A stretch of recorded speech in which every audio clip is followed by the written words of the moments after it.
بسم اللہ الرحمن الرحیم۔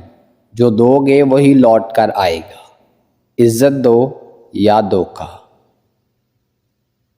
نبی کریم صلی اللہ علیہ وآلہ وسلم کا ارشاد گرامی ہے، رشتہ داری توڑنے والا جنت میں نہیں جائے گا۔ اس خدا پر بھروسہ کرو جو تمہاری نافرمانی کے باوجود تمہارا رزق بند نہیں کرتا۔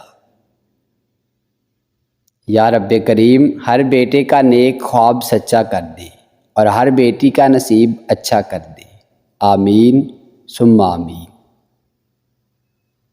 قرض کا 1 روپیہ واپس لوٹانا 1000 روپے صدقہ کرنے سے زیادہ بہتر ہے۔ بے حسی عروج پر ہے، اس سے بڑھ کر زوال کیا ہوگا۔ رسول اللہ صلی اللہ علیہ وآلہ وسلم نے فرمایا، اللہ کے حقوق و فرائض کے بعد حلال روزی کمانا بھی فرض ہے۔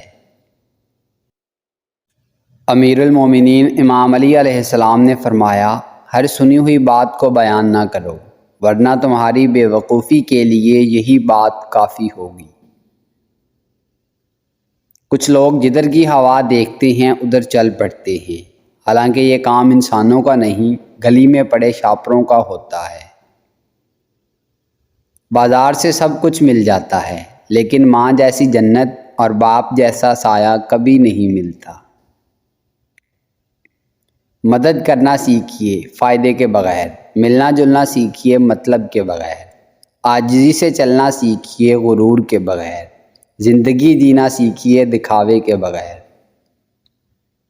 اگر گھر میں 3 وقت کا کھانا بن رہا ہے، مہمان بھوکا نہیں جا رہا، ضرورت مند کی مدد ہو رہی ہے اور اولاد کو تعلیم مل رہی ہے، تو آپ امیر ترین انسان ہیں۔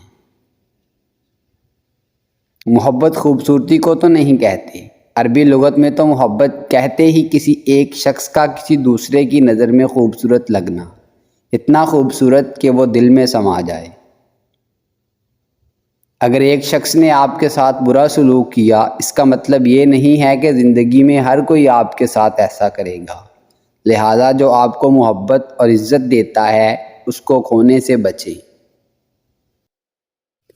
بیوی کے لیے شوہر سے اور شوہر کے لیے بیوی سے اچھا کوئی دوست نہیں۔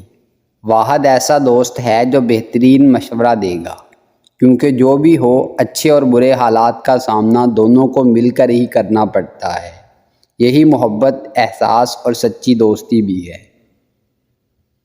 جس دن آپ کو یہ پتہ چل جائے کہ بعض کاموں کا آپ کی مرضی سے نہ ہونا آپ کے لیے کتنا بہتر ہے، اس دن آپ کی بے سکونی ختم ہو جائے گی انشاءاللہ۔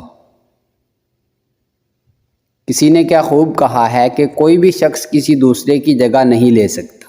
دلوں میں جگہ بھی فنگر پرنٹس کی طرح ہوتی ہیں، جو کہ کسی اور سے میچ نہیں ہوتی۔ جو رب انار کے دانوں کو ترتیب دینے پر قدرت رکھتا ہے، بے شک وہ ہمارے حالات بدلنے پر بھی اختیار رکھتا ہے۔ اچھی بات کا جاننا پہلا مرحلہ ہے، اس پر عمل کرنا دوسرا مرحلہ ہے۔ اللہ کے فضل سے تیسرے مرحلے پر کامیابی آپ کی منتظر ہوگی۔ ہماری زبان ہمارے دل کا آئینہ ہے اور دل روح کا آئینہ ہے۔ روح حقیقت انسان کا آئینہ ہے اور حقیقت انسان حق تعالیٰ کا آئینہ ہے۔ شادی پسند کی ہو یا والدین کا انتخاب، جب تک صبر، برداشت اور درگزر سے کام نہ لیا جائے تو دونوں ہی ناکام رہتی ہیں۔ اللہ پاک تمام ازدواجی بندروں میں خیر و برکت، محبت و برداشت اور سکون عطا فرمائے، آمین ثم آمین۔ تمام تعریفیں اس اللہ کے لیے جس نے آسمان کو ایسی حکمت سے بنایا ہے کہ پھر نہ انسان اپنی مرضی سے اس سے باہر نکل سکتے ہیں اور نہ ہی اپنے ہتھیاروں سے اسے گرا سکتے ہیں۔ اکیلے بیٹھ کر خود سے سوال کریں، آپ کے مرنے کے بعد کتنے لوگوں کی زندگیوں پر فرق پڑے گا؟ جن لوگوں کو فرق پڑے گا ان کا خیال رکھیں، باقیوں کی پرواہ کرنا چھوڑ دیں۔ یاد رکھیں کہ فنا کے بعد ہی اصل حیات ہے۔ دانا خود کو زمین میں دفن کرتا ہے، جبھی تو درخت کی نمو ہوتی ہے۔ آپ کے 3 چہرے ہوتے ہیں، پہلا وہ جو آپ دنیا کو دکھاتے ہیں، دوسرا وہ جو آپ اپنے گھر والوں کو دکھاتے ہیں، اور تیسرا وہ جو آپ کسی کو نہیں دکھاتے، وہ آپ کا اصل چہرہ ہوتا ہے۔ ہمیشہ جوڑنے کی کوشش کیجیے، توڑنے کی نہیں۔ دنیا میں سوئی بن کر رہیے، کینچی بن کر نہیں، کیونکہ سوئی دو کو ایک کر دیتی ہے اور کینچی ایک کو دو کر دیتی ہے۔ خوش رہیں، خوشیاں بانٹیں۔ دوبارہ گرم کی گئی چائے اور بار بار کیے گئے سمجھوتے، دونوں میں پہلے جیسی مٹھاس اور ذائقہ کبھی نہیں رہتا۔ قول معروف ومغفرۃ خیر من صدقۃ یتبعها اذى، بھلی بات کہہ دینا اور درگزر کرنا اس صدقے سے بہتر ہے جس کے بعد کوئی تکلیف پہنچائی جائے۔ گھڑی کی سوئی اوقات بتاتی ہے، اسی طرح انسان کے جسم میں بھی ایک گھڑی ہے جس کی سوئی زبان ہے، جو بندے کی اوقات بتاتی ہے۔ زندگی میں سب سے زیادہ مطمئن وہ لوگ ہیں جو اپنے معمولات اللہ کے سپرد کرنے کے عادی ہیں۔ زندگی روز کچھ نہ کچھ سکھاتی ہے، لیکن بنیادی چیز یہ ہے کہ انسانوں سے توقعات کم سے کم رکھیں اور اوپر جو ذات ہے اس پر توکل رکھیں۔ ہر کسی کو ہر بات کا جواب دینا ضروری نہیں ہوتا۔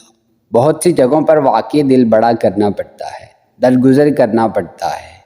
ہر کوئی نہیں سمجھتا آپ کو، اور آپ ہر کسی کو نہیں سمجھا سکتے۔ انصاف کرو، ورنہ یاد رکھنا حضرت صالح علیہ السلام کی اونٹنی کے قاتل صرف 4 لوگ تھے، مگر غرق پوری قوم ہو گئی کیونکہ باقیوں کا جرم خاموش رہنا تھا۔ آزمائش کیوں آتی ہے؟ رسول اللہ صلی اللہ علیہ وآلہ وسلم نے فرمایا، بندے کی آزمائش اس کے دین کے حساب سے ہوتی ہے۔ اگر وہ اپنے دین میں پختہ اور مضبوط ہو تو اس کی آزمائش بھی زیادہ ہوتی ہے، اور اگر اس کا ایمان کمزور ہو تو اس کی آزمائش اسی حساب سے کم ہوتی ہے۔ بندے پر مسلسل آزمائشیں آتی رہتی ہیں، حتیٰ کہ وہ اسے ایسا پاک کر دیتی ہیں کہ وہ زمین پر چل پھر رہا ہوتا ہے اور اس کے ذمے کوئی گناہ نہیں ہوتا۔ کامیاب لوگ اپنے ہونٹوں پر 2 چیزیں رکھتے ہیں، خاموشی اور مسکراہٹ۔ خاموشی مسائل سے دور رہنے کے لیے، اور مسکراہٹ مسائل کے حل کے لیے۔ باقی مخلوق زیادہ سے زیادہ آپ کے جسم کو گھائل کر سکتی ہے، لیکن روح کو زخم دینے کا فن فقط انسان کے پاس ہے۔ ڈھونڈنے پر وہی ملتا ہے جو کھو گیا ہو، وہ نہیں مل سکتا جو بدل گیا ہو۔ جس کو اپنے اندر جھانکنا آ جائے وہ پھر دوسروں کے احساسات سمجھنے کے قابل ہو جاتا ہے۔ انسان نے ترقی تو بہت کی، لیکن ایسا کچرا دان نہ بنا سکا جس میں وہ اپنی نفرتیں، عداوتیں، تعصب اور جہالت کو پھینک سکے۔ اس جگہ مت جاؤ جہاں لوگ تمہیں برداشت کرتے ہوں، وہاں جاؤ جہاں لوگ تمہارا انتظار کرتے ہوں۔ پیسہ رشتہ داری کا لائسنس بن چکا ہے، جس کے پاس نہیں ہے وہ رشتہ داری کے لیے نااہل ہے۔ نفس بہت ظالم ہے، کبھی گناہوں میں مبتلا کر کے رب سے دور کرتا ہے، اور کبھی نیکیوں اور عبادتوں کے غرور میں مبتلا کر کے اعمال کو بسم کر دیتا ہے۔ اے میرے رب، ہمیں نفس کے شر سے محفوظ رکھنا، آمین یا رب العالمین۔ انسان سب سے زیادہ بیوقوف تب بن جاتا ہے جب وہ خود کو زیادہ عقل مند سمجھنے میں لگا ہوتا ہے۔ زیادہ باتیں، زیادہ وضاحتیں انسانوں کو بعض اوقات قریب نہیں بلکہ دور کر دیتی ہیں۔ بابا جی کہا کرتے تھے کہ پتر، ترقی آگے بڑھنے سے نہیں بلکہ 1400 سال پیچھے جا کر رحمت للعالمین محمد صلی اللہ علیہ وآلہ وسلم کی سنت پر چلنے سے ہوگی۔ حضرت علی رضی اللہ تعالیٰ عنہ فرماتے ہیں، وہ لوگ کسی کے نہیں ہوتے جو دوست اور رشتے کو لباس کی طرح بدلتے ہیں۔ دوستو اگر آپ کو ہماری یہ کاوش پسند آئی ہے تو ویڈیو کو لائک کریں، شیئر کریں اور کمنٹ باکس میں کمنٹ کر کے اپنی ذاتی رائے ضرور دیں، اور ہمارے چینل کو سبسکرائب کر لیں اور بیل آئیکن کو پریس کر دیں تاکہ مزید نئی آنے والی ویڈیوز آپ تک براہ راست پہنچ سکیں۔ ملتے ہیں نیکسٹ ویڈیو میں، تب تک کے لیے اپنا اور اپنے اپنوں کا خوب خیال رکھیے گا۔ اللہ نگہبان۔